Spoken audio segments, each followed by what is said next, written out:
खुलेआम लोग हत्याओं का ये खेल खेला जा रहा है। ये इस्लामिक फतवा नहीं है, न इस्लामिक देश है। ये इस्लामिक फतवा दाढ़ी की आड़ में इस्लामिक गुंडागर्दी है।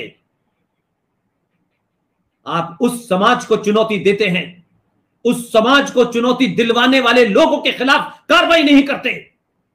जो समाज हजारों हजारों साल की सभ्यता के बाद एक भी इतिहास में ऐसी घटना नहीं मिलती कि सनातनी हिंदुओं ने किसी का धर्म बदला, सनातनी हिंदुओं ने किसी पर चढ़ाई कर दी। सनातनी हिंदू अपने इस आदर्श के कारण अपनी भारत भूमि को अफगानिस्तान, श्रीलंका, इंडोनेशिया से खोते खोते आज यहां तक आ गया, लेकिन उसने फिर भी हमला नहीं किया। आप चाहते हैं कि यह आदर्शवाद उसका कायरता में बदल जाए? कब तक मेरठ, मलियाना, मुजफ्फरनगर, संभल, रामपुर, अलीगढ़, कब तक ये पाकिस्तान जो बनाने की ख्वाहिश थी जिना की भारत के पेट में, आप बनने देंगे इस प्रजातंत्र की आड़ में? धरना दे करके, शांति पाठ करके तो गांधी भी देश नहीं बचा पाए। गांधी ने भी 1921 में जिस थ्योरी का पालन किया, तुर्की की खिलाफत मूवमेंट का समर्थन किया, यहां के हिंदुस्तान के मक्कार मुसलमान मौलाना जौहर अली, मौलाना मोहम्मद अली जैसे मक्कार, उन्होंने प्रोपेगेंडा किया, क्योंकि गांधी को भी दिल जीतने की बड़ी कोशिश थी कि हिंदुस्तान के मुसलमान अगर हम उनका खिलाफत में साथ देंगे तो भारत की आजादी की लड़ाई में। उसी दरमियान कांग्रेस में लाइन से मुसलमानों को अध्यक्ष बनाया गया। जिस 1921 और 20 में इस देश में गांधी दिल जीत रहे थे मुसलमानों का, श्रद्धानंद की हत्या पे चुप्पी साध रखी थी, जिस गांधी ने मात्र 27 साल के अंदर यह देश दो टुकड़ों में बट गया, दिल जीता था आपने। 11 लाख लोग मारे गए, आपका दिल नहीं भरा। गांधी जी शांति पाठ करने से अगर शांति मिल रही होती तो भगवान कृष्ण को बांसुरी छोड़ करके सुदर्शन चक्र नहीं उठाना पड़ता, भगवान राम को तीर कमान साधना नहीं पड़ता, रावण का को खत्म नहीं करना पड़ता। ये कायरता की निशानी है। किसी पे वार मत करो, समझ में आता है, लेकिन किसी के वार का जवाब ऐसा दो कि उसकी नस्लें याद रखें। इस देश को कायर मत बनाओ। बड़े सालों के बाद इस देश ने अपनी पहचान की तरफ, अपनी आस्थाओं की तरफ, अपने सरोकारों पे गर्व करना सीखा है। राजनीति उसका एक छोटा सा अंग है जो सबको बहुत बड़ा लगता है। राजनीति करिए, क्योंकि ये भारत जब तक हिंदू सनातनी बहुसंख्यक है तब तक खूब राजनीति करिए। कश्मीर में राजनीति नहीं होती, केरला में राजनीति नहीं होती, संभल मुरादाबाद में नहीं होती, रामपुर में नहीं होती, अलीगढ़ में नहीं होती, मेरठ मलियाने में नहीं होती, आजमगढ़ में नहीं होती। कहां कहां के नाम गिनाऊं मैं आपको। आपके दौर में तो 70 सालों में इस देश के अंदर 500 से ज्यादा पाकिस्तान कश्मीर बन चुके हैं। आप उन्हें लोकतंत्र के माध्यम से, संवैधानिक संस्थाओं के माध्यम से आप उन्हें मेन स्ट्रीम में लाएंगे,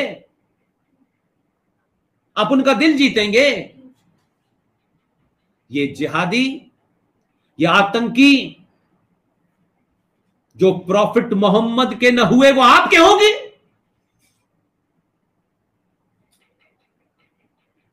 जिन्होंने उनके दामाद की गर्दन काटी और पैरों से उनको रौंदा, उससे फुटबॉल खेली, उनकी बेटी की मार मार के पसलियां तोड़ दी। ये बर्बर जाहिल लोगों को आप समझाने आए हैं? आपकी बात सुनने वाले हैं? आप नमूने पालते रहिए दो एक, कुछ लोगों को छोड़ दीजिए जो इधर उधर का मंच बना करके घूम रहे हैं। कुछ नहीं मिलने वाला। सत्ता में हैं आप, इसलिए कुछ लोगों को आजकल बहुत ज्ञान सूझ रहा है। जो लोग अपने कार्यकर्ता की हिफाजत केरला में नहीं कर पाए, वो ज्ञान दे रहे हैं। राजनीतिक लोगों की मजबूरियां हो सकती हैं, लेकिन सामाजिक संगठनों की मजबूरी क्या है? सच बोलो, कायरता की निशानी मत दिखाओ। इस समाज को कायर और नपुंसक मत बनाओ। पूरी दुनिया पागल हो गई है। America, Australia, Canada, Germany, France और कहां कहां से लोग क्या क्या लिख रहे हैं। कितने गुस्से में है देश। किस लिए? क्या सबका राजनीतिक स्वार्थ है? क्या सब कोई किसी पार्टी से जुड़े हुए? नहीं, पार्टियां सिर्फ सिंबल होती हैं। देश में गुस्सा है। इस देश में इतने लंबे समय के बाद एक किसी ने आपसे यह मांग नहीं की हमें ये दे दो, किसी ने नहीं की। कुछ लोगों की मांग हो सकती है, हमें वक्फ प्रॉपर्टी एक्ट दो, हमारे 22 बच्चों को पढ़ाने के लिए माइनॉरिटी कमीशन दो। हमने आज तक मांग नहीं की भाई। ये बहुसंख्यक हिंदू समाज आज भी अपने निजी स्वार्थों के बारे में नहीं सोच रहा और आपसे कह रहा है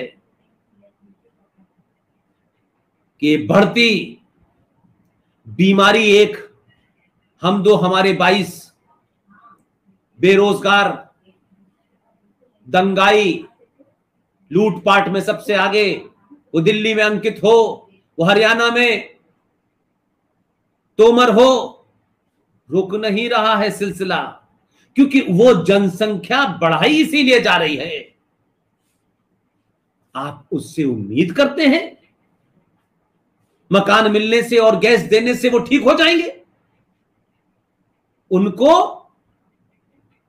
प्रॉफिट मोहम्मद नहीं ठीक कर पाए, आप करेंगे?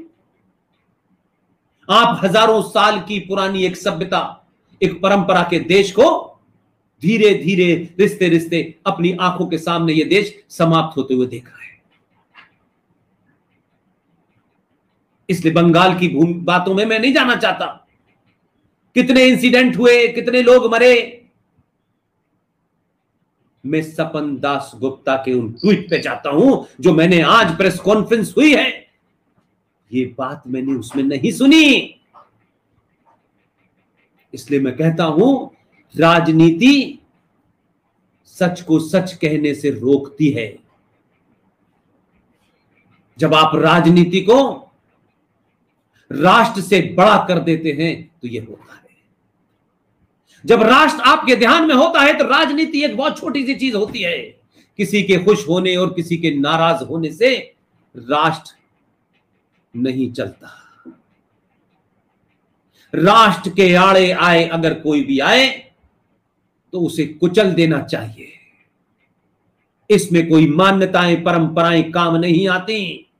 यह संविधान जो एक कागज का टुकड़ा है, इसी कागज के टुकड़े पे लिखा हुआ है जनसंख्या नियंत्रण कानून लाओ। अगर संविधान की इतनी ही दुहाई दी जा रही है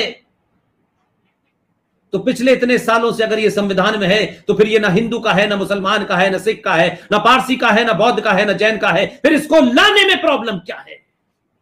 किससे डर है आपको? किस लिए आप अवॉइड करना चाहते हैं? इसी संविधान के अंदर यूनिफॉर्म सिविल कोड लिखा हुआ था। आज भी मैं हजारों लोगों के ट्वीट देखता हूं, आज भी हजारों लोगों के सवाल आते हैं कि जनसंख्या नियंत्रण कानून क्यों नहीं आ रहा। ये कोई बीजेपी का है, ये कोई आरएसएस का एजेंडा है, ये कोई विश्व हिंदू परिषद ने कहा है। इस संविधान में इस पार्टी की कोई भूमिका तक नहीं है, इस संगठन की कोई भूमिका नहीं है। अगर उसमें यह लिखा है तो इसे इंप्लीमेंट क्यों नहीं किया जा रहा? इसके लिए समय की क्या मांग है? इसे करें और पूरी ताकत से करें। आज भी किसी हिंदू ने यह नहीं कहा।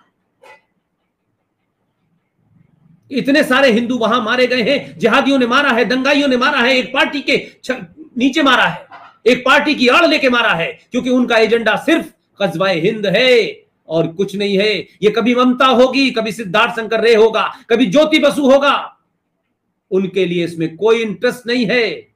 उनके लिए इंटरेस्ट है कि सत्ता में ऊपर आदमी वो दिखे जिससे उसकी नियत पे शक ना हो और हम अपना एजेंडा करते रहें। यही हो रहा है, क्या फर्क पड़ता है? इसलिए मैंने कहा देश का एक एक बच्चा, देश का एक एक जागरूक नागरिक, राष्ट्रवादी ताकतें आज जिस प्रखरता के साथ, जिस निर्भीकता के साथ, बिना किसी को गाली दिए, भाषा की मर्यादा में रह करके अपनी बात कह रहे हैं, इसी से दुनिया डर रही है। लेकिन आपको इससे डरना नहीं चाहिए, आपको तो खुश होना चाहिए, क्योंकि आप राष्ट्र बचाने आए हैं।